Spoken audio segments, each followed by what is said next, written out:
Salut tout le monde! J'espère que vous allez bien.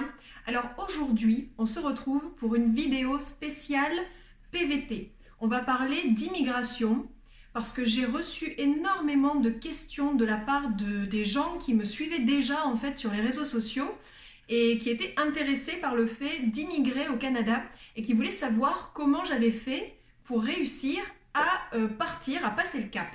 Donc on va en parler aujourd'hui. C'est parti! Alors premièrement, ce qu'il faut savoir concernant l'immigration, c'est que vous avez plein de façons différentes d'y arriver. Donc aujourd'hui, moi, je vais vous parler de la manière qui m'a correspondu par rapport à ma tranche d'âge et à celle de ma famille, de mon mari en l'occurrence. On a choisi le PVT, le permis vacances-travail. Donc le PVT, qu'est-ce que c'est? C'est un visa qui vous permet, à hauteur de 12 ou 24 mois maximum, de partir au Canada, en l'occurrence, mais ça le fait avec plein d'autres pays, de partir vous installer et travailler en même temps dans le pays. Pour obtenir son PVT, il faut au préalable s'inscrire dans un bassin. Donc nous, ce qu'on a fait, parce que franchement, les démarches d'immigration, c'est vraiment, c'est galère. Je vais pas vous mentir, c'est très difficile de savoir vers quel visa se tourner, de savoir comment ça fonctionne, déjà d'essayer de comprendre tout ce qui se dit sur le site du gouvernement, sur toutes les nouvelles méthodes et les réformes mises en place, etc. Nous, dans notre cas, on s'est renseigné 1 an à l'avance. Je passais littéralement mes journées à lire tout ce qui se disait sur le site du gouvernement pour être au fait des nouvelles choses, des nouvelles lois, des nouvelles règles, des nouvelles réformes, etc. concernant l'immigration. Je cherchais des youtubeurs qui avaient procédé à cette méthode d'immigration grâce au PVT. Je cherchais des forums, je cherchais des blogs, enfin je cherchais toutes les réponses possibles et imaginables pour réussir à démêler un petit peu tout ça, parce que c'est vrai qu'il y a énormément d'informations. D'ailleurs, vous allez le voir, si cette démarche vous intéresse, et je pense que c'est le cas si vous regardez cette vidéo, vous allez voir que quand vous allez commencer à vous renseigner sur l'immigration, vous allez lire tout et n'importe quoi, ça va être un micmac d'infos, et franchement, parfois, c'est un peu désespérant. Moi, il y avait des jours où je passais des heures et des heures sur l'ordinateur à lire des choses, à me renseigner, et à la fin de la journée, j'avais l'impression d'être encore plus embrouillée qu'autre chose. Et en me renseignant auprès d'autres personnes qui avaient fait la démarche, je me suis rendu compte que j'étais pas du tout la seule, parce que l'immigration est très compliquée, en fait. Donc, moi, ce que j'ai fait, je suis finalement arrivée à me décider pour le PVT. Je me suis dit, ok, on a moins de 35 ans, parce que c'est la règle pour pouvoir obtenir un visa, un permis vacances-travail, il faut avoir entre 18 et 35 ans. Donc je me suis dit, ok, on va tenter ça. Donc ce qui s'est passé, c'est que vous allez sur le site du gouvernement et vous vous inscrivez dans un bassin. Alors, vous allez voir, au début, vous avez plein de petites questions. Ces questions, elles sont là dans le but de vous aiguiller vers un permis de travail ou un visa qui pourrait convenir à votre situation. Donc, après avoir répondu à toutes ces petites questions, vous allez recevoir un petit message à la fin disant « Vous êtes éligible au PVT. Commencez ma demande. » Et là, vous commencez votre demande. La demande en soi, il n'y a pas grand-chose à mettre comme information, puisque ce sont des informations de type général, pour savoir un petit peu qui vous êtes et ce que vous faites, dans quelle branche vous travaillez, etc. Et ensuite, vous êtes inscrit dans un bassin de candidats, et vous êtes donc candidat pour être tiré au sort. Bon, sachant ça, je me suis dit, ouais, un tirage au sort, ça va être compliqué, moi qui n'ai jamais rien gagné... à part peut-être 5 € au loto, et encore, c'était le max. Du coup, je me suis dit, mais il n'y a aucune chance que sur 10 000 candidats, tu sois tiré au sort, toi ou ton mari, vous soyez tiré au sort, c'est mort. Mais bon, on le fait quand même, on sait jamais, on sait jamais. Et donc, une fois inscrit, bah, moi je laisse ça de côté, je continue mes recherches, j'essaie de trouver du travail à distance, j'essaie de trouver des contacts, j'essaie de trouver d'autres façons d'obtenir un permis de travail ou un visa pour rentrer dans le pays, etc. Et je commençais vraiment à désespérer parce que c'était pas facile. Et puis, un beau matin, je me lève et je me dis, oh tiens, ça fait un moment que je suis pas allée sur le site du gouvernement, là, sur mon compte, pour voir un petit peu s'il y avait des news concernant le tirage au sort, machin. Donc j'y vais, je me connecte, mais vraiment juste comme ça, par curiosité. Et là, je vois, nouveau message, vous avez été sélectionné, vous n'avez plus qu'un jour pour remplir votre demande de permis de travail. Et là, j'ai fait, quoi ?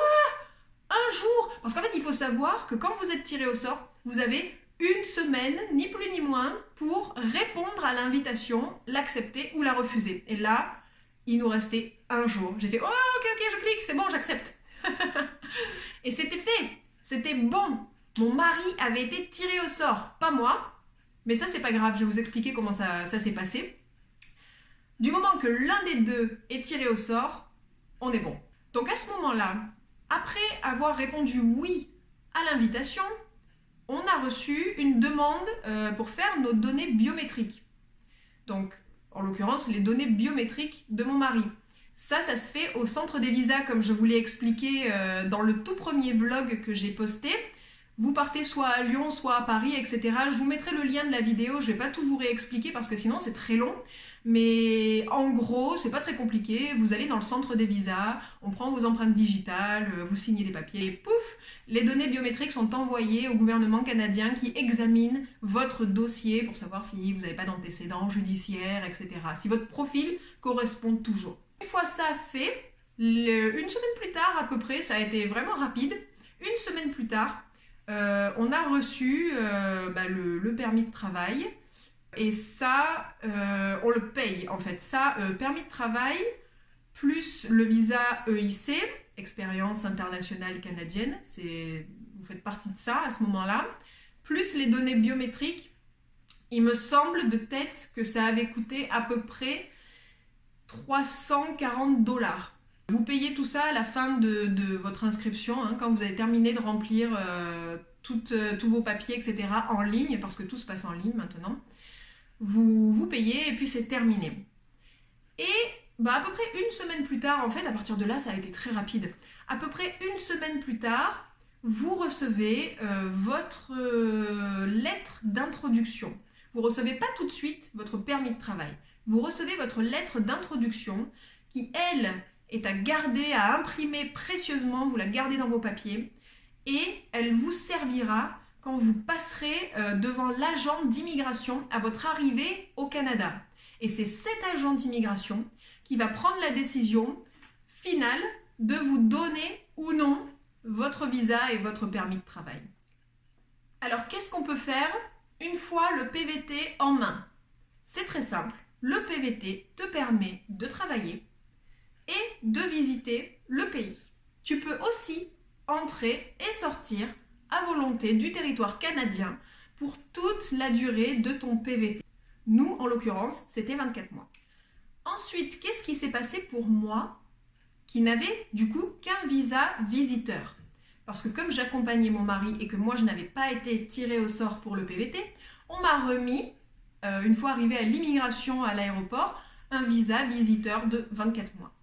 Et c'était pas dérangeant finalement parce qu'une fois arrivé sur le territoire, j'ai pu aller sur le site internet du gouvernement du Canada, remplir une demande de permis de travail. Et j'ai fait la même chose que pour mon mari, c'est-à-dire que j'ai répondu à des petites questions, j'ai rempli ma fiche d'informations sur moi, ce que je faisais, quel âge j'avais, est-ce que j'accompagnais quelqu'un. J'ai dû payer les frais aussi, données biométriques, visa, permis de travail. Et une fois ça fait, il n'y a plus qu'à attendre et vous recevez par email votre permis de travail, votre demande pour aller faire vos données biométriques dans un centre des visas canadiens. Après ça, c'est le même procédé, il suffit juste d'être un petit peu patient parce que vous ne pourrez pas travailler tout de suite.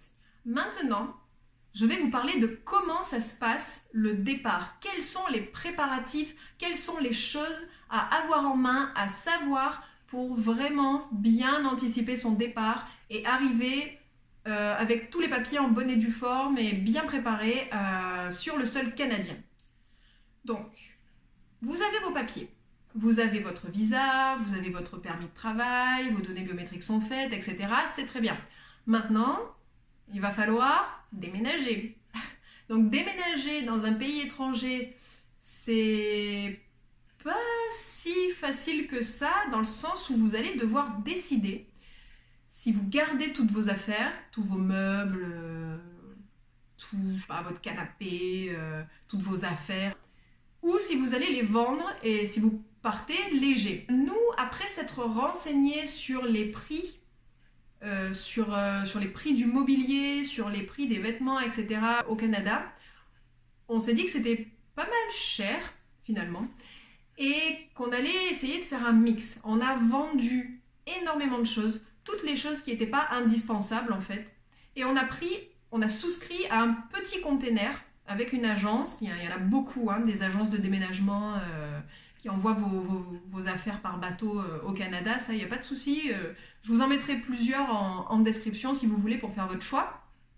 Nous, on a choisi Gallieni et on a pris un petit container, ça faisait peut-être 5 mètres cubes, pas plus, mais c'était suffisant pour mettre quelques petits meubles, notamment les affaires du bébé aussi, parce qu'on ne pouvait pas se permettre d'arriver et de ne pas pouvoir le faire dormir, de ne pas pouvoir le faire manger, de ne pas pouvoir le changer, etc. Donc on a pris vraiment tout ce qui était indispensable au bébé. Les meubles qui étaient un petit peu plus du confort, du luxe, etc. On a vendu, on s'est dit c'est bon, on rachètera sur place, il n'y a pas de problème. Et on a gardé nos affaires à nous, qui nous tenaient à cœur, c'est-à-dire les affaires de famille, comme les photos, les vidéos, l'ordinateur. Après, il faut savoir que ça ne sert à rien de s'encombrer de trop de choses parce que le voltage américain, c'est pas le même. Donc ne prenez pas votre frigo, votre gazinière, votre aspirateur, ça sert absolument à rien, c'est pas compatible. Donc autant tout racheter là-bas. Donc nous, ce qu'on a fait, une fois qu'on a souscrit à cette entreprise de déménagement, ils sont venus assez rapidement pour venir chercher tous nos cartons, toutes nos affaires.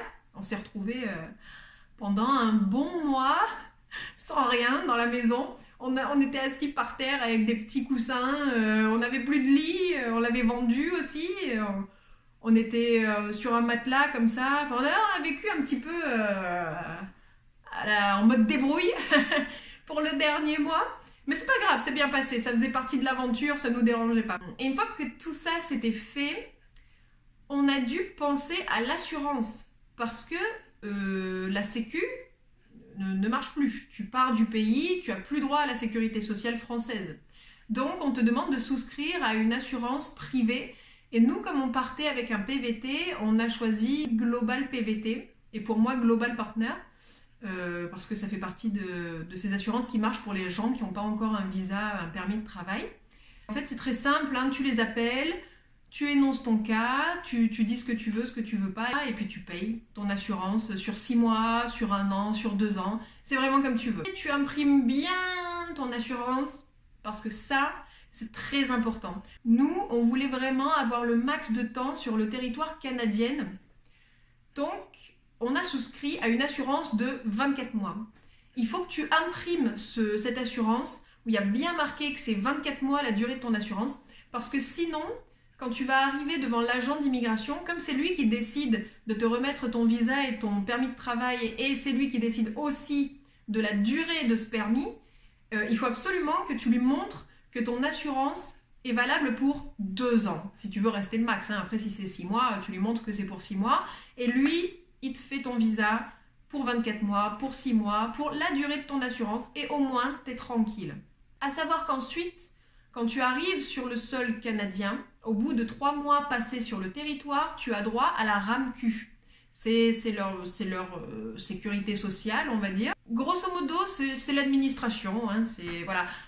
Entre tous les papiers qu'il a fallu faire en France, tous les papiers qu'il a fallu faire au Canada, je pense que si je te donne l'exemple de Astérix et Obélix dans la maison qui rend fou, tu vas comprendre. C'est totalement ça. C'est à s'arracher les cheveux de la tête tellement t'en peux plus d'être dans la paperasse. Donc tu souscris à la RAMQ, tu galères pour les avoir au téléphone, pour avoir un rendez-vous, pour avoir ton formulaire. Une fois que c'est fait, tu envoies encore des papiers, évidemment, parce qu'on veut toujours prouver que c'est bien toi, que tu as bien ton visa, que tu as bien ton permis de travail, que tu habites bien là où tu dis que tu habites. Et tu attends encore 1 ou 2 mois, et puis tu as ta petite carte d'assurance maladie, et là, c'est bon, tu es tranquille. Ton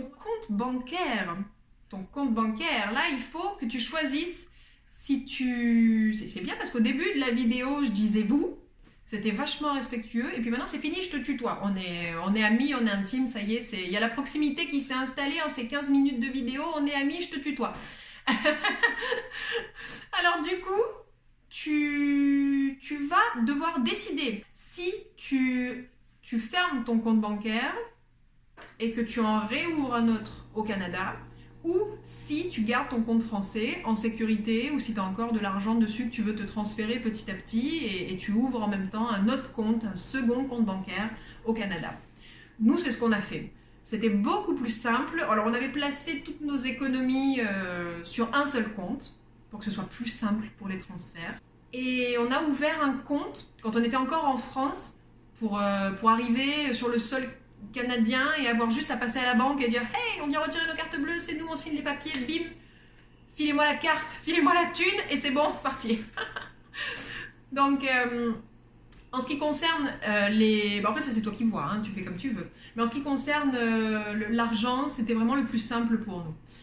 Sachant qu'en plus, si tu comptes pas vivre, passer toute ta vie au Canada, bah, c'est pas mal du coup de garder ton compte français. Tu sais que tu peux rentrer quand tu veux, tu sais que tu auras toujours ta carte bleue qui fonctionne, ton compte en banque avec des sous dessus, etc. Ça marchera. C'est peut-être moins galère. Ensuite, tes économies. Oui, parce que prévois un budget quand tu viens ici. La vie est chère, c'est vrai. C'est vrai, mais attention, ne te formalise pas. La vie est chère, mais nous, on n'est pas des riches. Hein. On n'est pas partis comme ça, avec 100 000 euros sur le compte, pump it up. Pas du tout. On a travaillé pendant 1 an pour mettre un max de sous de côté. Et au final, si tu déduis ce qu'on a payé des papiers, de la paperasse, là, comme je te disais tout à l'heure, le paiement du PVT, si tu déduis le prix du container pour transporter nos affaires, si tu déduis l'assurance, etc., on est parti avec 20 000 euros sur le compte bancaire. Donc tu arrives au Canada, ça te fait à peu près 27 000 $.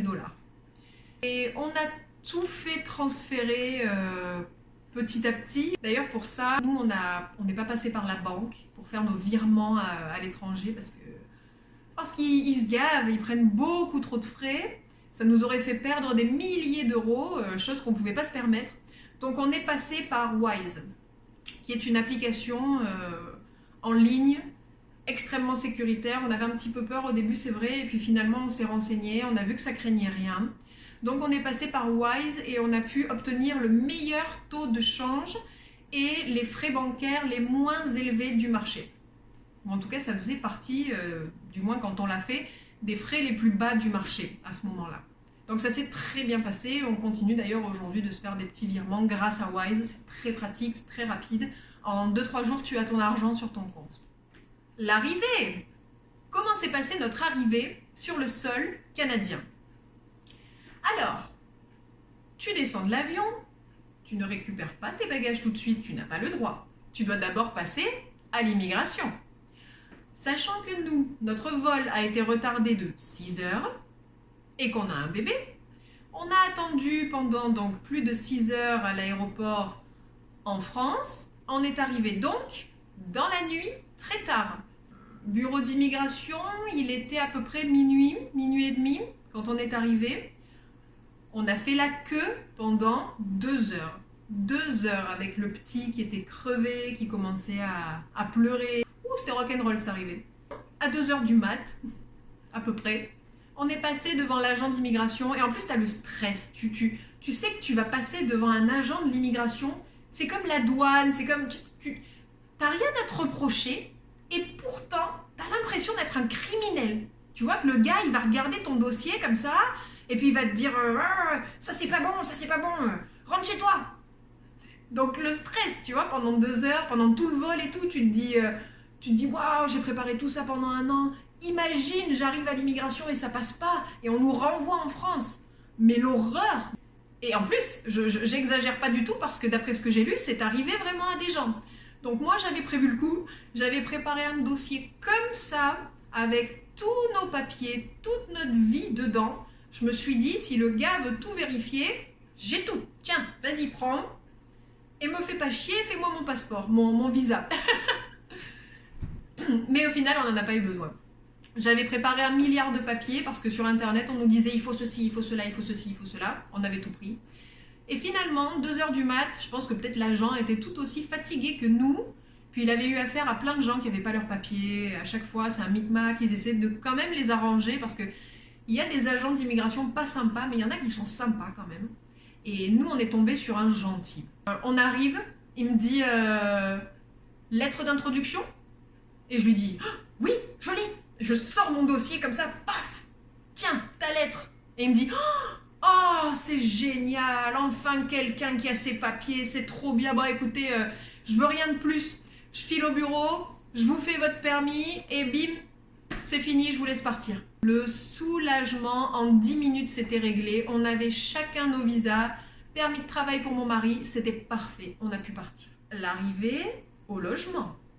Alors, après avoir préparé 1,5 milliard de trucs pour ce départ, pour cette arrivée au Canada, moi je me suis dit, on va réserver 2 semaines de Airbnb.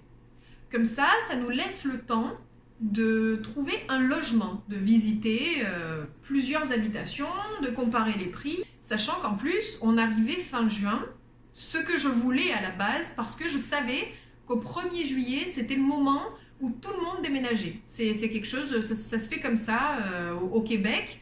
Les gens déménagent tous au 1er juillet, donc si tu cherches un logement, c'est la période. Donc on arrive le 18 juin, et j'avais réservé le Airbnb jusqu'au 30 juin. Moi, dans ma tête, je me suis dit, hop, 1er juillet, on emménage. C'est sûr, c'est bon. Quand on est arrivé en pleine nuit au Airbnb, l'hôte que j'avais en contact sur l'application Airbnb m'avait dit oui, écoute, c'est bon, t'arrives vers tard dans la nuit, c'est pas grave, j'habite à côté, tu me sonnes et je t'ouvre et je te donne les clés, vous rentrez, tu fais ta vie, quoi. Bon, moi je me suis dit ok, c'est parfait, la personne elle est sur les lieux, elle est dans l'immeuble, il n'y a pas de problème, on va rentrer se coucher, on était morts, on n'avait qu'une envie, c'était de dormir. Et en fait, je pense que dans tous les préparatifs, tout ce qu'il y avait à faire avant le départ, etc., j'ai pas été assez attentive au Airbnb. Parce que pour moi, c'était le truc le plus basique, le truc où il n'y aurait pas de problème, parce que finalement, il suffit d'un clic et d'un paiement sur l'appli, et c'est fini, t'as ton logement. Et j'ai pas vu qu'en fait, on n'avait pas notre appartement, on était chez la personne. Et donc, on avait une chambre chez cette personne. Donc on arrive, 2 heures du mat, on sonne. Ça répond pas. On sonne, ça répond pas. Finalement, au bout de peut-être 20 minutes, on nous ouvre, on monte, et là on arrive, et la personne nous ouvre, et je vois qu'elle est en pyjama, qu'elle se réveille, qu'elle est dans le pâté, clairement. Et là, elle me dit, ouais, bienvenue, désolé, il faut que je retourne me coucher et tout, votre chambre est là. Et là, avec mon mari, on se regarde et on fait quoi? C'est quoi ce truc? On va dormir dans une chambre chez une fille avec un bébé? Ok. Donc là, le désespoir, désespoir total. On était crevés, on s'installe dans la chambre, on ferme la porte, tout ça, on se dit mon Dieu, mais il n'y a pas de lit pour le bébé. Il va certainement avoir le coup du décalage horaire, il va être crevé, il va se réveiller dans la nuit, on ne sait pas à quelle heure, il va se réveiller tôt le matin, il va sûrement pleurer. En plus, on est parti, il était un petit peu malade et tout. On s'est dit, mon Dieu, comment ça va se passer? Bon, on se couche. Et puis finalement, le lendemain, on se lève et on commence à faire connaissance avec notre hôte qui était trop cool, finalement qui est devenue une copine en fait. Et on lui a dit on est désolé, on a un bébé, on savait pas qu'on était que dans une chambre et peut-être qu'il va te déranger. Ah non, non, mais c'est pas grave, j'aime les enfants. Bon, au final, elle était top. Elle était top, donc on a passé 2 semaines avec elle dans notre chambre, on se partageait l'appart et ça s'est très bien passé. Même si le petit se réveillait un petit peu parfois dans la nuit ou s'il avait du mal à s'endormir, elle s'en fichait. Elle nous a jamais rien dit, donc ça s'est très très bien passé. Et on a pu commencer nos recherches d'appartements. Donc là, on en a visité plein. Il faut savoir que les prix des loyers ont vachement augmenté depuis la Covid. Genre les proprios ils se gavent, ils ont doublé, voire triplé leur prix. C'est hallucinant quoi. Hallucinant pour un 60 mètres carrés, tu vas payer, je te parle en euros, tu vas payer peut-être 1100 euros. Pour un appart, 60 mètres carrés, je trouve ça quand même abusé. Mais bon, il a fallu faire avec, sachant que les salaires sont plus élevés, donc on s'est dit on va rentrer dans nos frais petit à petit, ça va le faire. Et on a visité plein de choses. Et les proprios te demandent une enquête de crédit parce que là-bas ça se passe avec les cartes de crédit et ton taux de crédit, ton taux de remboursement de crédit, etc. On veut savoir en gros si tu as un bon payeur. Nous on leur a dit écoutez, on est français, on arrive, on a à peine nos cartes, on n'a pas de crédit encore sur le dos, on ne peut pas vous prouver qu'on paye bien et qu'on rembourse bien. Mais du coup pour pallier à ça, ce qu'on a fait, parce qu'on le savait avant de partir, on avait demandé un solde en fait du compte bancaire pour prouver noir sur blanc qu'on avait bien de l'argent de côté, de quoi assumer au moins 6 mois de loyer d'avance. Et donc ça l'a fait. On n'a pas eu de problème, on a trouvé un logement et au 1er juillet, on a emménagé. Tout comme j'avais prévu. Donc ça, c'était cool. Ça, c'était vraiment chouette. Ben voilà pour cette première vidéo. J'espère que j'ai répondu à tes questions. Si tu en as d'autres, et tu en as sûrement d'autres, il y a tellement de choses à savoir. Si tu en as d'autres, tu peux les poser en commentaire ou tu peux m'envoyer un petit message. Je serai ravie d'y répondre, que ce soit en message écrit ou en vidéo, si ça nécessite une autre vidéo.